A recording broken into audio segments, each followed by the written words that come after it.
श्रीराम समर्थ. श्री दाशरथे रामचंद्रा, अनाथनाथा करुणासमुद्रा, कृपासमुद्रा नाममुद्रा, अक्षयी नरेंद्रा मजदेई. श्री गणेशाला, शारदेला, समर्थ सद्गुरूंना वंदन करून क्षणभर नामस्मरण करू. अधिक मास महात्म्य कथेचा 11वा अध्याय श्रवण करू. ओम नमो भगवते वासुदेवाय. ओम नमो भगवते वासुदेवाय.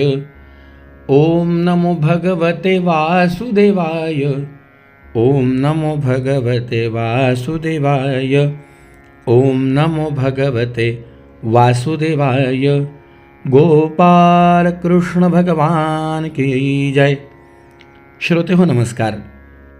महालक्ष्मीची स्वारी भगवान विष्णू परमात्म्यांना म्हणाली, देवा, लक्ष्मी वदेहो जगन्नायका, विज्ञापना एक ऐका, पंचपर्वाचा भावनिका, कृपा करुणी सांगिजे. देवा, मी असं ऐकलंय, या अधिक मास पर्वकालामध्ये 5 विशेष महापर्व असतात. ते 5 पर्व कोणते? भगवान म्हणाले, मग वदे देवाधिदेवो, 5 पर्वाचा अभिप्रावो, वैधृती व्यतिपात पहाहो, केला निर्णयो शास्त्राते. पौर्णिमा अमावस्या पाही, द्वादशी उत्तम पर्वतेही, ऐसे पंचपर्वे पाही, ऐके नवलाई या अर्थी. भगवान म्हणाले, लक्ष्मी, अधिक मासामध्ये येणारे 5 पर्वकाल, तसं तर हे 5 पर्वकाल दर महिन्यामध्ये येतात, पण अधिक महिन्यामध्ये याचं विशेष महत्त्व आहे. ते 5 पर्व: 1 व्यतिपात, 2 वैधृती, 3 पौर्णिमा, 4 अमावास्या आणि 5 शुक्ल आणि कृष्ण पक्षात येणारी द्वादशी. या 5 पर्वकालावरती आपल्या हाताने जे काही दानधर्म घडेल, लक्ष्मी, व्यतिपाते जो धर्म घडे, व्यतिपात पर्वावरती आपल्या हाताने जो काही दानधर्म घडेल, तेणे धर्मराज उभवी होडे. धर्मराज, प्रत्यक्ष धर्माची आपल्यावरती कृपा घडेल. वैधृती दान जरी घडे, तरी जोडे महापुण्य. वैधृतीला दानधर्म केला तर भगवान पुरुषोत्तमाच्या कृपेने निश्चितच पुण्याईचा लाभ होईल. पौर्णिमेकरिता दान, पौर्णिमा पर्व कालावरती जो काही दानधर्म घडतो, तेने संतोषे चतुरानन, ब्रह्मदेवाची कृपा प्राप्त होती. अमावास्या पितृण संतुष्टमान पै होती. अमावास्या या तिथीवर जे काही आपल्याकडनं पुण्यकर्म घडेल, त्याने आपल्या पितृलोकात पितरांना आनंद होतो. द्वादशी परम पावन दिवस, द्वादशी तर परम पावन दिवस आहे. तेणे संतोषे रमाविलास, साक्षात विष्णू परमात्म्यांना आनंद होणार. हो मंडळी, दशमी या तिथीमध्ये ब्रह्मदेवाचा वास, एकादशी तिथीमध्ये महादेवांचा वास आणि द्वादशी तिथीमध्ये भगवान विष्णू परमात्म्यांचा वास असतो. या तिथींवर केलेलं पुण्यकर्म आपल्याला त्या त्या देवतांची कृपा प्राप्त करून देण्यास सहाय्य करत असतं. असो होम स्नान दानास, संतोषे कमलालय. भगवान म्हणाले, हे लक्ष्मी, या द्वादशी पर्व काळावरती हाताने जो काही दानधर्म घडेल, होम हवन घडेल, स्नानादी पवित्र अशी कृत्य घडतील, नामस्मरण घडेल, या कृत्याने लक्ष्मी रमण भगवान विष्णू परमात्मा संतुष्ट होतील. वैधृती व्यतिपात पर्वणी, देवा दुर्लभ पितृतर्पणी, धन्य धन्य तया लागुनी, न्यून सदनी पडो नेदी. या पर्व कालावरती पुण्यकर्म करणाऱ्याच्या घरामध्ये कधीही कशाचीही कमतरता नसते. त्यात विशेष अधिक मास. मग काय, अधिकस्य अधिकम फलम. लक्ष्मी, या अधिक महिन्यामध्ये येणाऱ्या या 5 पर्व कालांवरती स्नान, दान आणि नाम याने जास्तीत जास्त पुण्य आपल्या पदरात पाडून घेण्याचा प्रयत्न करावा. हे बघ लक्ष्मी, अगं काय तुला सांगू, याच वैधृती वरिदान नेमे करी प्रल्हाद आपण, दैत्यकुळी उपजोन मज लागोणी वश केले. वैधृती पर्वकालावरती स्वतः भक्त प्रल्हादांची स्वारी दैत्यकुळात उपजून सुद्धा भगवत प्राप्ती करून घेता आली. त्याच्या पाठीमागे त्यांचं नामस्मरण आणि अशा पर्व काळांवरती केलेलं विशेष पुण्यकर्म. अगं काय तुला सांगू लक्ष्मी, याची पुण्याचरणे करुण इंद्रपद वासवा ते जाण, लक्ष्मी नष्ट झाली पूर्ण ते लाधले संपूर्ण व्रते. वैधृतीचं व्रत केलं, या वैधृती पर्वकालावरती दानधर्म नामस्मरण केलं, इंद्राची गेलेली सगळी संपत्ती.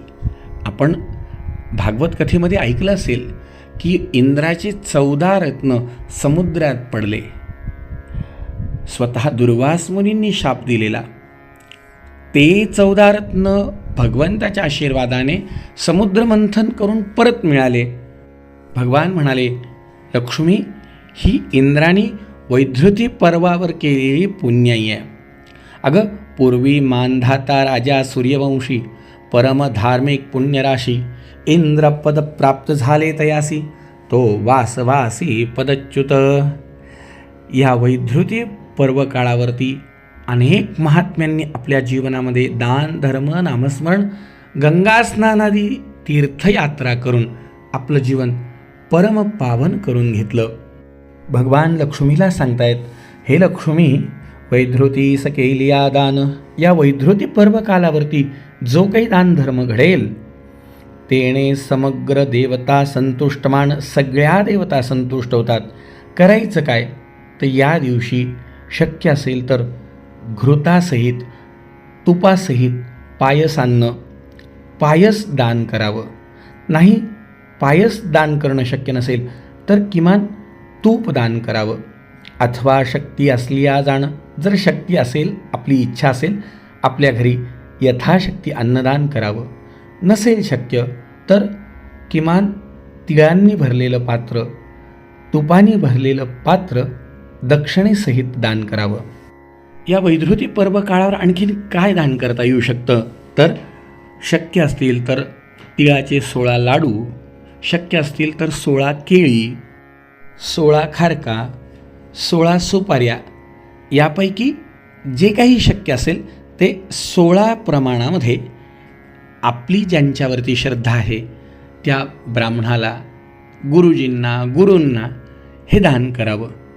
या दानाचं फळ काय तर वैधव्य दुःख नसे देही, वंध्या सुपुत्र लाधे पाही, सदा आरोग्यता तेथे राही, व्याधी नाही तिळमात्र.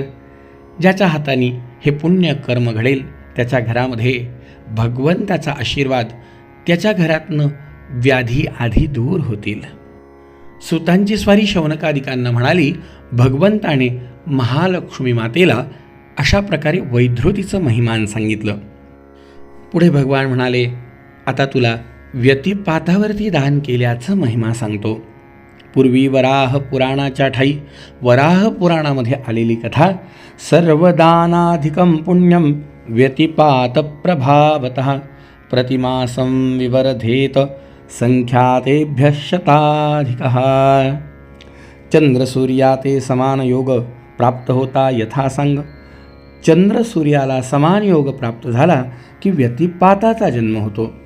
आणि या व्यतिपातावरती कुरुक्षेत्राचे ठाई कनकदान ग्रहण समयी सूर्यपर्वणी दिधले पाही, तरी समता नाही व्यतिपाता. अगं मोठ्या मोठ्या तीर्थक्षेत्रांवरती दान केल्याचं पुण्य आणि या व्यतिपात पर्वावरती दान केल्याचं पुण्य हे समसमान आहे. व्यतिपाताला काय दान करता येऊ शकतं तर व्यतिपाते अर्पिता धान्य, या व्यतिपात मुहूर्तावरती धान्य अर्पण करावं. शक्य असेल किंचित सुवर्ण अर्पण करावं. प्रातःकाळी गंगादी तीर्थांचं स्नान करावं, स्मरण करावं. शक्य असतील तर 13 नारळ, नसतील तर 1, 13 केळी, किंवा 13 खारका, जे शक्य होईल, जे फळं जये काळी, ज्या काळामध्ये जे काही फळ निर्माण झालं असेल तेची अर्पिका वनमाळी, भगवंताच्या प्रीत्यर्थ सत्पात्री दान करावं. मागेही आपला विषय झाला आहे सत्पात्री दान. दान घेण्यास पात्र असलेल्या व्यक्तीला यथाशक्ती या सगळ्या गोष्टी आपल्याला दान करायला सांगितल्या आहेत, पण त्यापुढे आपली श्रद्धा, त्यापुढे आपली भक्ती आणि आपल्याला आपल्या परिस्थितीची जाणीव, जे काही आपल्याकडे आहे त्यात अल्प प्रमाणात करण्याचा प्रयत्न करायचा. करत असताना श्रद्धा तेवढीच महत्त्वाची, भाव तेवढाच महत्त्वाचा आणि सगळ्यात महत्त्वाचं अंतःकरणात हे केल्याचा अहंकार नको. कारण किंचित भाव होता न्यून्य तरी दुरावे शेषशयन, किंचित अहंकार झाला तरी भगवंताला ते आवडत नाही. सत्पात्री दान करायचं, तेने होय पुण्य वर्धमान, पापे जाती भस्मोन, जेवी तृण अग्निसंगे. या महापर्व काळांवर शुद्ध अंतःकरणाने किंचित जरी पुण्य आपल्याकडून झालं, अल्पवेचा महापुण्य, संकलित मार्गे केले कथन, नारी अथवा पुरुषदान, लाभ समान उभयता. कोणीही करा, सश्रद्धा अंतःकरणाने करा. आणि हो, सगळ्यात महत्त्वाची निरअहंकार वृत्ती, कुठेही केल्याचा अहंकार नको. कारण भगवंताला अहंकार आवडत नाही. स्वतः भगवंतानी जेव्हा अहंकार झाला, अहंकार न साहे भगवंता, भगवंताला स्वतःला अहंकार झाला जेव्हा असं वाटलं, तया तेही स्वय अहंकार होता, शिर गळाले तत्वता, हयग्रीव तो झाला असे.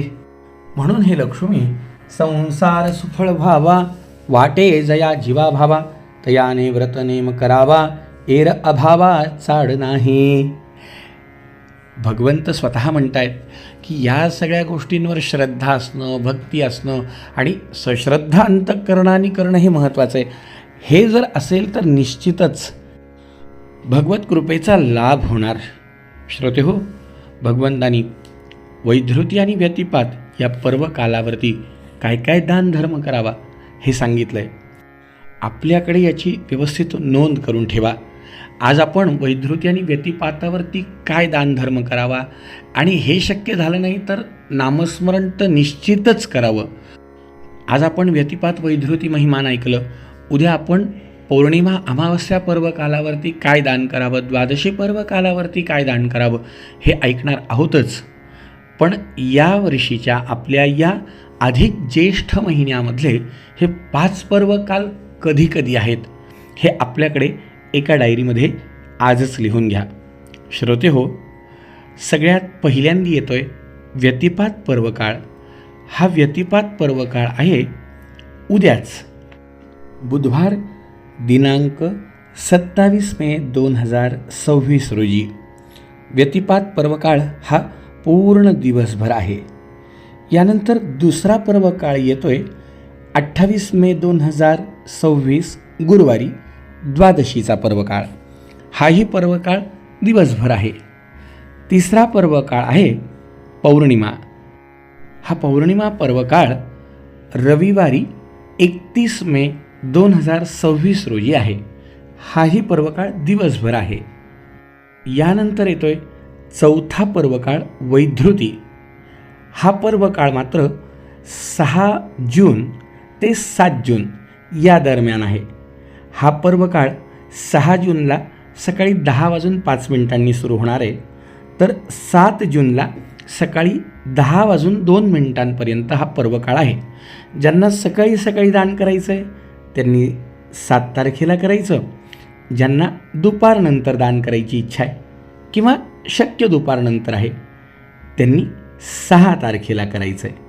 6 तारखेला सकाळी 10 नंतर ते 7 तारखेला सकाळी 10 या पर्वकाळात वैधृती महापर्वकाळ आहे. या दिवशी आपण आपल्याला जे काही शक्य आहे ते दानपुण्य करू शकतो. पुन्हा एकदा द्वादशी पर्वकाळ येतोय 12 जून 2026 शुक्रवार रोजी, आणि 5वा अमावास्या पर्वकाळ आहे दिनांक 14 जून 2026 रविवार रोजी. आपल्याला या पर्वकाळांवरती जे काही दान पुण्य करणं शक्य होणार असेल ते निश्चित करावं. नसेल शक्य स्नानादी नियम करावे. हेही शक्य नसेल तर उपवासादी नियम करावे. ते पण शक्य नसेल तर काल आपण मौनाचा अधिकार, मौनाचं महात्म्य ऐकलं ते करावं. आणि काही शक्य नसेल तर नामस्मरण मात्र निश्चित करावं. आपल्याकडे हे 5 पर्व काळ लिहून घ्या. या 5 पर्व काळावरती काय करावं, आज आपण वैधृती व्यतिपात पर्व काळावरती काय दान करावं हे सांगितलं, हेही लिहून ठेवा. उद्या आपण पौर्णिमा अमावस्या पर्व काळावरती काय दान करावं हे सांगणार आहे. द्वादशी पर्व काळावर काय दान करायचं हेही सांगणार आहे. हेही आपल्याकडे लिहून ठेवा. सश्रद्धा अंतःकरणाने जे काही करणं शक्य होईल ते करा. आणि काहीच शक्य झालं नाही तर नामस्मरण मात्र निश्चित करा. जय जय रघुवीर समर्थ.